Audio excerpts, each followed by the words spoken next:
You know, whether we're men of steel or not, I know that most of you do not feel that way in most cases. And so let me talk to you from a real perspective, okay? From a perspective of being a dad and a grandpa for over 30 years, I've seen a little bit of this. But one of the places I want to start is a little bit of review from last week. There's something that's really strong on my heart in terms of how our society, but particularly even in the church, we're finding ourselves deceived because we're seeing such a lack of foundation of truth that's happening all around us in so many respects. And last week I shared about the freedom of absolute truth. When you have a rock, when you have a foundation that's unmovable, there's an absolute amount of peace that comes as a result of that. Most people, if you look at a child, children want boundaries. Children want guidelines. You don't think that they do, but they do. They're always looking for that. It's in our nature to want that safe zone that we can find ourselves living in. And I know I say this all the time. Freedom is not the idea to do whatever you want. Freedom is the sense of doing that which is right and that which is good. That's where the peace is really found. And I shared with you that back in 2016, Oxford Dictionary, they have a word of the year that they put out. In 2016, the word of the year was post-truth. That in fact, that we have come to a place in our culture where we are now post-truth. What does that mean? I mean, we can have discussions on what that looks like, but I'll just share some brief ideas on what I think we're seeing.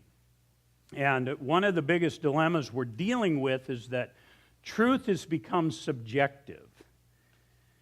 And that's so dangerous in a culture like ours. It's become subjective. Truth is determined by the individual and by the individual's experiences, feelings, opinions. In many respects, it's just the mood of the moment. It's in conflict to objective truth. That's something that's more foundational. And in this case, I'm talking about absolute truth. Many in our culture would just deny the fact that there's such a thing as absolute truth. I can't even begin to tell you how passionately I stand in opposition to that. And it's simple. It really is simple if we just use our heads for a minute. If you look at any place on planet Earth where there is no foundation and no truth or no guidelines that a culture follows, guess what happens? Always ensues chaos. Every single time. Well, man can determine, he can try and come up with his own truth, and you're still going to find chaos. You go all the way back to the story of the Garden of Eden. What was the big dilemma? Independence. Adam and Eve chose independence away from God, and they said, we can choose right and wrong and determine that for ourselves, independent from you. So it's not a new concept. It's not a new idea. It's been there. We're experiencing it, and we see it all around us. My encouragement to all of us is that we just don't have to live in that same sense of confusion. So what I brought up last week is this idea of what I classify as spiritual vertigo. How many of you know what vertigo is? And has anybody ever had it to a degree? I had it one time with a sinus infection, and what happens is if I even move my head just a little bit, the whole world would spin. Was the world spinning? No. Well, yes. It was.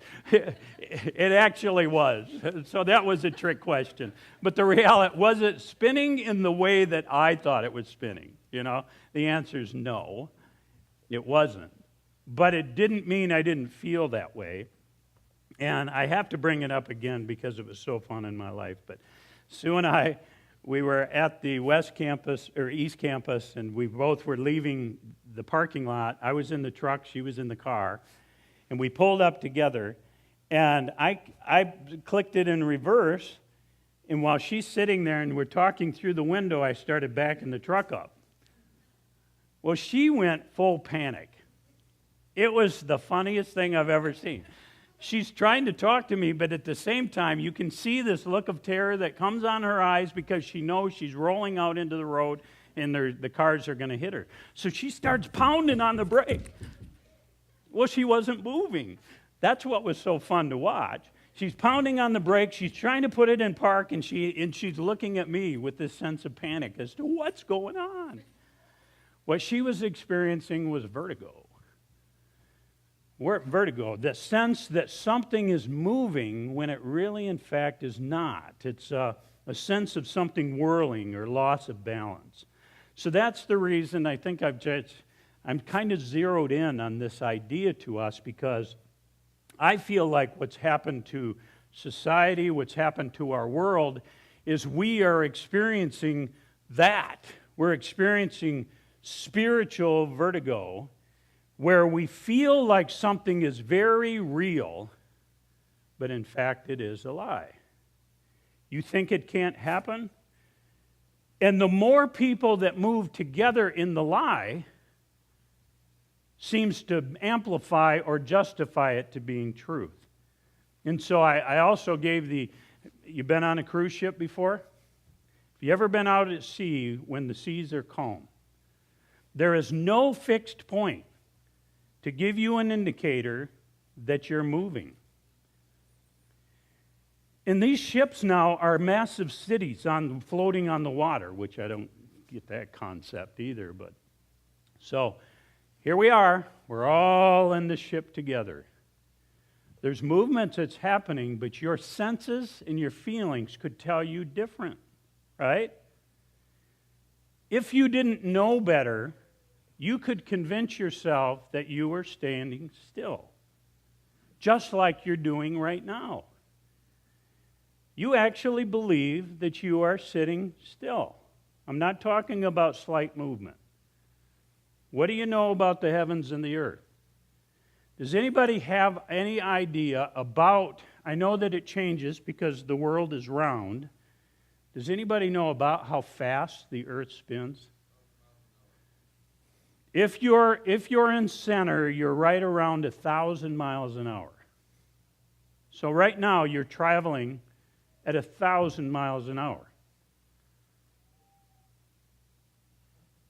I should have asked the question, how many of you would love to travel 1,000 miles an hour? All the guys would be like, yeah, that'd be cool. And my wife, she'd be like, I can't get her on a roller coaster, She's like, no, right here on the ground. But you're right, you're flying 1,000 miles an hour. Of course, depending on where you are on Earth, it could be 700, whatever, okay? Do you have any idea how fast the Earth is orbiting around the sun? Anybody know that figure? It's like 67,000 miles an hour. How is that a reality to us? Do you get that? Do you feel any sense with any of your senses that is true? Because we are Monday morning quarterbacks. We get the privilege of science and being able to figure this out. Imagine people 500 years ago. Remember when the earth was flat?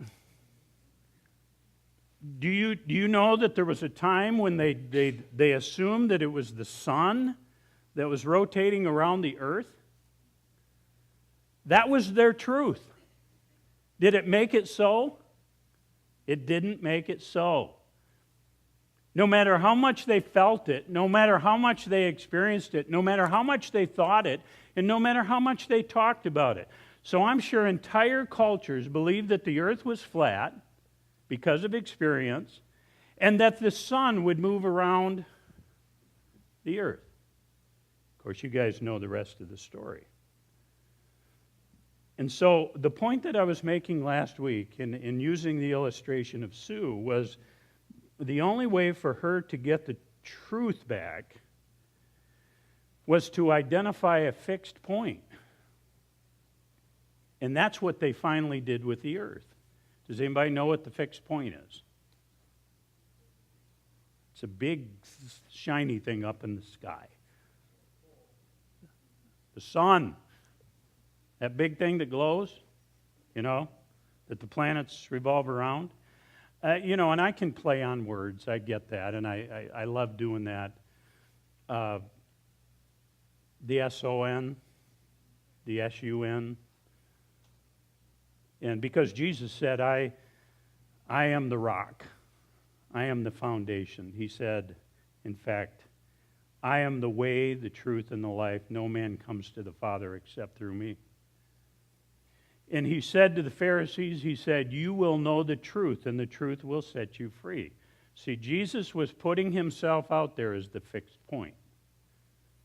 And that's the only way that you and I are ever going to correct our vertigo spiritually, is by getting our eyes on that fixed point. Many of you have experienced that, and now so let me just kind of make a shift, because I'm not doing this just because it's Father's Day, but I do want to encourage the men and the fathers that are here. I want to encourage you in a way that, because I realize that, like even with this video, it's like we ripped the shirt back and we got an S on our chest, and sometimes that's the image. But I know that most of you guys don't feel that powerful most of the time. Many times you feel like you just struggle. I mean, you're trying to make a living, you're trying to run a company, you're trying to run a home, you're trying to build a place. I know what those pressures feel like. Ken R. Craftfield, he's the author of The 7 Secrets of Effective Fathers, and he's an executive director of the National Center for Fathering, and he said most fathers, truly, many of them are very capable and well-meaning. You get that. I mean, how many of you know just men that they get up on Monday to do their jobs, they go, they do what they can, they come home, they try to build their homes, you get that sense of desire. There's many that I know personally that they work diligently at kid time. You're struggling with this idea of balance in life. How much do you work? How much do you play? How much do you spend time with your kids, your wife, your coworkers, your friends, your church people? It's just a constant back and forth that we deal with. But I think in most of the men I know, many of them, in and outside of the church, there's many who work diligently at kid time, or expressing love, or imparting wise discipline to their kids. They want them to walk in the right way. But often when it comes to spiritual matters, many men that I know feel like fish out of water. And I want to encourage that is not what needs to be the norm for us as fathers, as men. And after all, I mean, we live in a society that reinforces us. You can find yourself in a community like this right here that reinforces some of the things that you want taught. So because of that, maybe some of us can kind of back off of those responsibilities.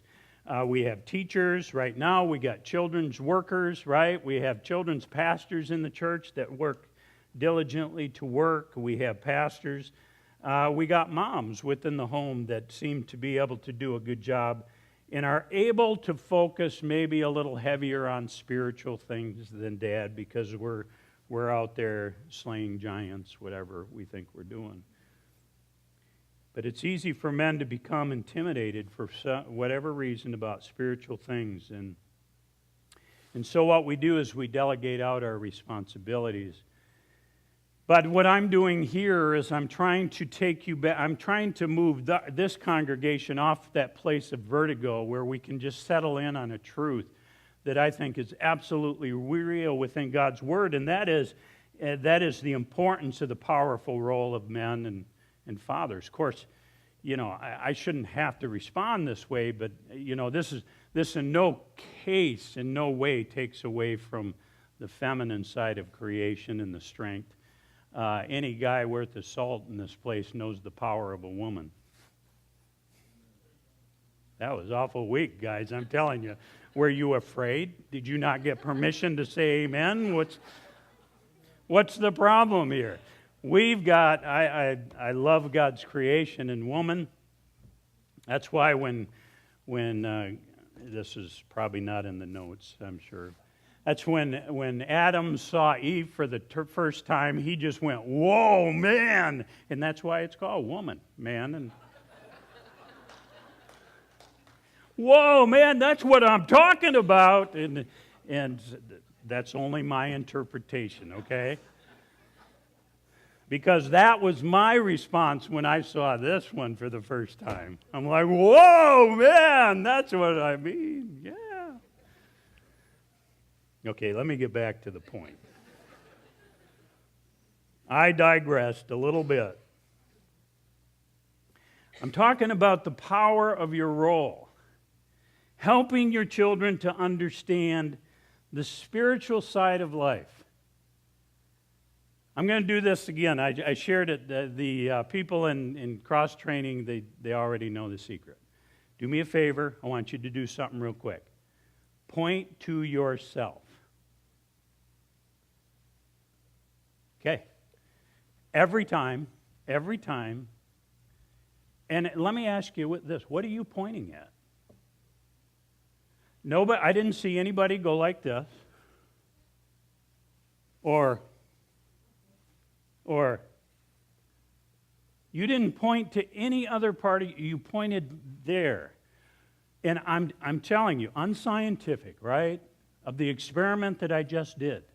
But you just proved to yourself that there is a self that is inside of you, that everyone identifies with. I don't care. You go to a Muslim, you go to anybody out there and ask them to do the same thing. Just say, point to yourself and watch what they do. You say, well, they're pointing at their heart. The heart is a muscle that pumps blood. It'd be like pointing to your liver and identifying it as yourself. The point is simple. You are a spiritual being. And fathers, men, it is part of our role and part of our responsibility to live and to identify this reality of life around and with our kids, helping them to understand and discover their own relationship with God, in my opinion, is one of my greatest callings that I have. Not because I'm a pastor, but because I'm a dad. God has put a congregation right in my life. The question is not whether your children will have a relationship with God, but what type of relationship they will have. Because everyone has a relationship with God. It's just a different relationship. That's the challenge. Your kids will either be God's close friend, having a knowledge of them. How many of you know Elvis? How many of you know him personally? Some still think he's alive. I've seen him in Vegas. He's still there, right? So you have a knowledge of somebody.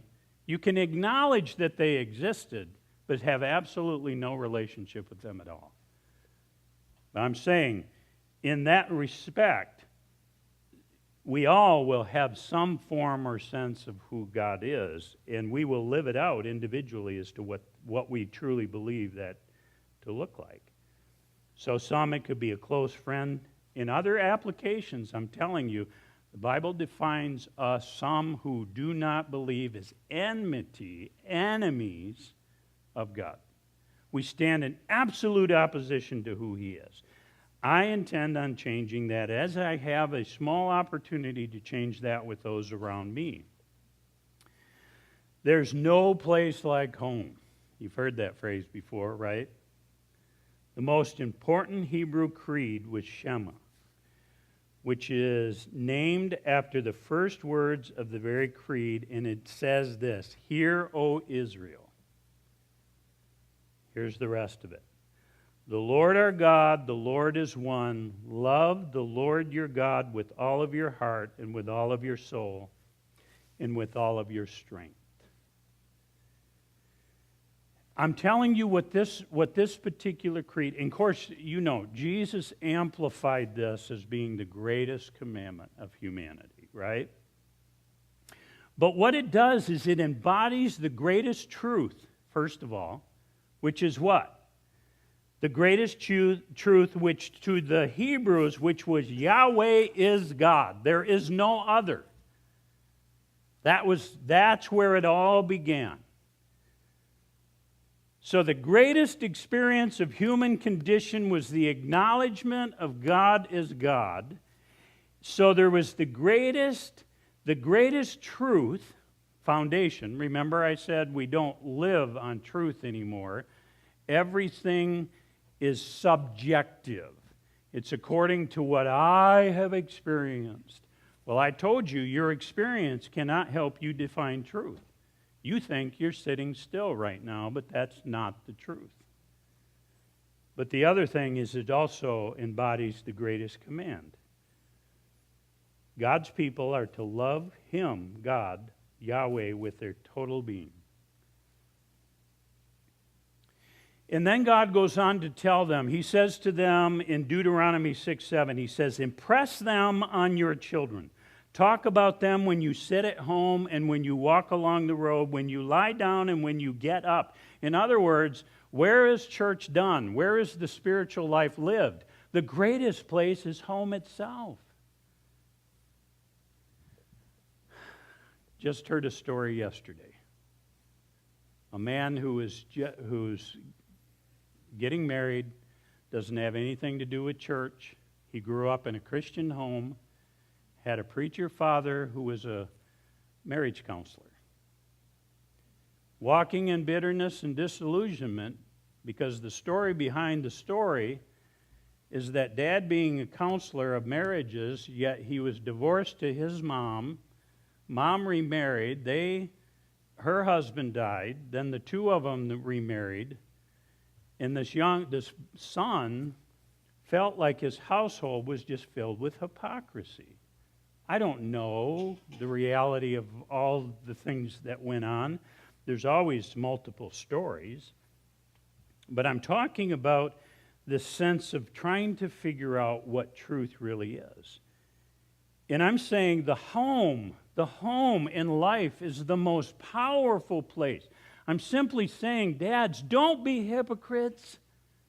Don't come into this church building and put on a religious condition where you have this sacred experience, but then you've got this worldly thing that you take on as soon as you drive off. I'm not talking about the S on your chest. I'm not talking about living in a place of absolute perfection. We'll get to that in just a minute. God's grand plan, though, is for me to be an image to my children, not only in my successes, but also in my failures, also in my weaknesses. But I'm simply saying there is an absolute truth that I can keep finding myself. And I often thought that. Even as Hear, O Israel, the Lord our God, the Lord is one. Love the Lord your God with all of your heart and all your soul and all your strength. I was wondering one time, I said, do my kids see me, first of all, as in love with their mother, and second of all, in love with them, but most of all, do they look at me and see that I am in love with God even more than them? Now, do not misunderstand what I'm saying. I'm not suggesting to you that if I love God more than them, then my love for them diminishes. In fact, the opposite is true. When I love God first and most, my love for the people in my life elevates. It doesn't drop. It's a mystery, I know. But nonetheless, I've had the privilege of experiencing what that's like. I'm simply saying, I hope, I pray, I live so that really is the testimony of my kids. That in my ups and downs and my weaknesses and my failures and the times I fall and the times I get up, but one of the things they say at the end when I take my last breath, that One of the epitaphs on my life will be, my dad, my husband loved the Lord. He loved God. And I'm telling you, there's not one of you in this place that cannot accomplish that. I don't care what your education is. It doesn't matter what your background is. It doesn't matter where you were born or how you were raised. None of that is relevant to what I just said. That's the beauty of the fact that God puts us all on the same level. He puts us all on the same plane. You don't have to go to Bible college. You don't have to have any particular creed or belong to any particular church. It's not about that. It's about you having a relationship with the one who created you. And I'm telling you that, fathers, you have a real responsibility. It's real. It's real. It's not overwhelming, and it's not more than you can bear. But nonetheless, it is true. And when Paul is talking to the Thessalonians, he says this in his letter to them. Look at how he uses the type of father to describe how we minister within the church. And he said, and he's talking about the apostles, dealt with them. He said, we dealt with each of you as a father deals with his own children. Listen, encouraging, comforting, and urging you to live worthy of God, who called you into his kingdom and glory. You see what I'm talking about? This is how it can be. This is how it can look. So, destroy the myth. Let's destroy the myth. We already know it's true. And that is a couple of things. One of the myths is that you have to be perfect before you can be useful. As a dad, as a man, if you're going to wait for perfection, you're going to wait a long time. And another myth is the next best thing to perfection is near perfection. That's a lot to bear. How many of you by nature are perfectionists? Yeah, I know what that looks like. It's a heavy burden to carry. It really is. We use that word in our fellowship groups, didn't we? I thought one of the most insightful things that I gained about that understanding of perfectionism is that often it's not about getting something perfect, because you know that that's not attainable in most cases. It's about not doing something wrong.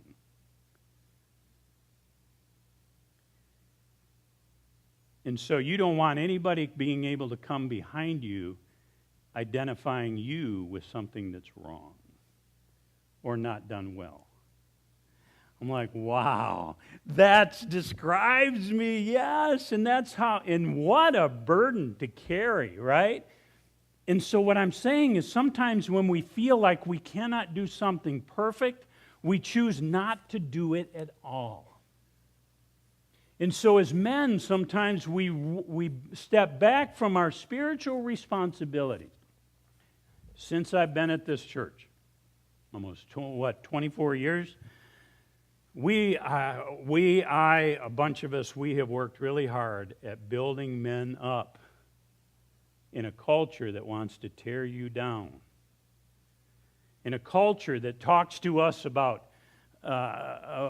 identity crisis and what's masculine and what's feminine, and there is no such thing as truth in that anymore, right? Again, vertigo. And so it becomes wrong to identify those creations. It's craziness. It's madness. But the honesty, the truth, guys, with all of us, is that those around you already know your flaws. Did you know that? I'm not even recommending that you ask them what they are, but they know. That's not usually the dilemma. Usually the dilemma is that we want to hide them from ourselves. We are not perfect. Christ is perfect. The only perfection that is accomplished in my life is when I do what He would do. And I live and I love the way that He would live and love. Do I do that perfectly? No, I don't. Do I do that always? No, I don't. Do I have a heart that wants to? Yes, I do. But some of the greatest teachings that my children experience are not just in my successes, but often in my failures. I used to believe that pastoring was the responsibility of me always standing in the right condition and coming to a pulpit and sharing you the good news of God's kingdom. And what I realize now is pastoring is simply having to grow up in a public arena. Because guess what? I'm not asking this question, but you guys already know my flaws. I didn't ask you to tell me what they are. Weakness, strength, all of those things coming together with just the beautiful presence of God Himself. I remember I talk about just, it's easy to judge others that have the very sin that you have in your life. Anybody ever recognize that? We love to point out in others the very thing that we're weak in. I'm driving down the expressway one time, driving down, and hear this car full of kids messing around by me. My first reaction, my first response was, hoodlums. What are they doing? Don't they know they could kill somebody? I look down and I'm going 5 miles an hour over. You see, truth was based on experience and feeling. I was accusing them of speeding. The very one that had the very sin in his own life. Right? The sign tells me what the truth is. But because of my own experiences, I try to redetermine what that truth is. I'm saying, guys, listen, we're not perfect. Your honesty and your transparency about your spiritual life can teach your family a bunch of stuff. And let them simply see the work of God in you. Is it okay to show your weakness? I think so. I'm not talking about being a doormat or being a wimp or any of those things. I'm talking about being truthful. If you feel inadequate, many men do. I'm telling you, there's a lot of guys that I talk to. They live in these quiet agonies of self-defeat. I'm like, guys, come on. You don't have to live that. But I feel so insecure. I feel so inadequate. Here's my response to that. Good. What? Good. I'm glad you feel that way, because now what you're doing is you're identifying the need for God. That's all. He won't keep you in that place. He will not let you stay in a place of hopelessness, even when you struggle with your own issues. Don't be paralyzed by your sense of inadequacy. You really don't have to be Superman or Iron Man or any of the other superheroes. God is just simply calling us to bow our hearts and our lives before Him in a holy reverence to who He is. God created fathers. He created men. It was His idea. We were His idea. To span the generations. In that respect, you are a very powerful person of influence. Did you know that the Bible in Exodus 20, verse 5 says, as it has to do with the sins of the father, that they can be visited all the way through the third and the fourth generation? Does that mean that my grandchildren are guilty of my sin? No. It's talking about the power of influence. that their propensity to sin in the way that their fathers have sinned becomes magnified from generation to generation. But listen, God never leaves us to a place of hopelessness. Listen what he says next. But showing love to 1,000 generations of those who love me and keep my commandments. Wow, that's powerful. Cause and effect. A simple man that loves a magnificent God and allows him to bring multiplication within my life. What is that all supposed to look like? I know I could spend 100 hours with this conversation, but I'm simply going to conclude with a few pointed thoughts. And that is, first of all, guys, listen to me. There is absolute truth. There is. Every place in my 33 years of Christianity and giving my life to Christ, every time I have stood on this foundation, it has been powerful and active within my life. Without fail. Every time I have chosen not to stand on this foundation, chaos ensues eventually. Oh, I can manage my stuff for a period of time. But every one of you that do your thing in your own deity, you become your own God. You know what it's like in the middle of the night when you feel a heaviness and a burden that not all is well. Doesn't have to be that way. So grow in your faith and mature as a believer in Christ. Let people just simply see the light of Christ. Let your children see that. Let your wife see that. If you failed this morning, so what? I don't mean that in the sense of I celebrate your failure. I mean that in the sense of it's already passed. There's nothing you're going to do about it. So what are we going to do now? How are we going to live today? How are we going to live tomorrow? That you can change. And many of you are just that one decision away from living a powerful, hope-filled life. Start making it. Don't underestimate the power of God. Stop underestimating the power of what God can do in your own personal life. Okay? It's real. My heart's desire is in this church body for us to have this beautiful balance that God creates in His church. Powerful women who love the Lord, and your feminine creation is so identified in the way God created you. But the other thing is propping up the power of masculinity in what God has called us to be. I love to watch it in the men of our church body. You see this powerful strength in some of our men that is identified in softness and weakness. Not weakness in a weak sense, but in the, men that are in our nurseries, down at their knees, playing with kids and in the kids' rooms and the children's places and showing kids what life can really be about. Make loving God and loving your family your career.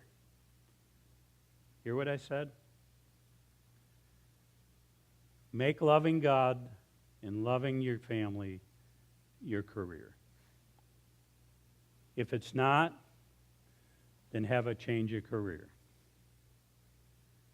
I'm telling you, it will be the thing that will mass produce more productivity in your life than anything else. God can do more in one day in your life than you can do in 1,000 lifetimes. Will you trust Him in that? Show them how to know Him. Show them how to serve Him. Show them how to enjoy Him, and show them how to worship Him. Okay? Let's come on up, worship team. I will send you off in a few minutes. What I'd like to do is let's just do one last song, if you would. Be patient with that. And I just want you to be reflective for a minute before we leave. Just take a few minutes and let the Lord just kind of search you out. And this is obviously, this sermon isn't just to men. You guys get that. We all apply. There is truth that we need to start living on, because we're all in some respects experiencing that spiritual vertigo. And it's our responsibility as the church to lift up the name of Christ and to stand on His Word and show the world that there is a fixed point. And if you'll allow me just quick, go back to the cruise ship. Everybody's moving in the same direction. There doesn't seem to be anything different that's happening. But I used this last week. Now imagine I look out to the land and I see a fixed point. And I know I need to stay on that fixed point.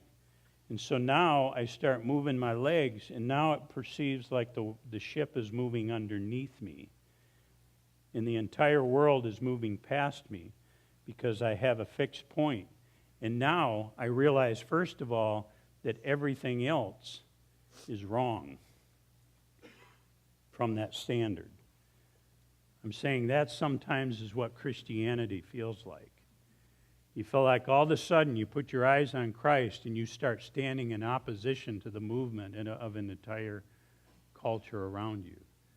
That's what God has called us back to, so that we can see the power of His truth again and find our lives filled with the joy that He anticipates. Stand with us.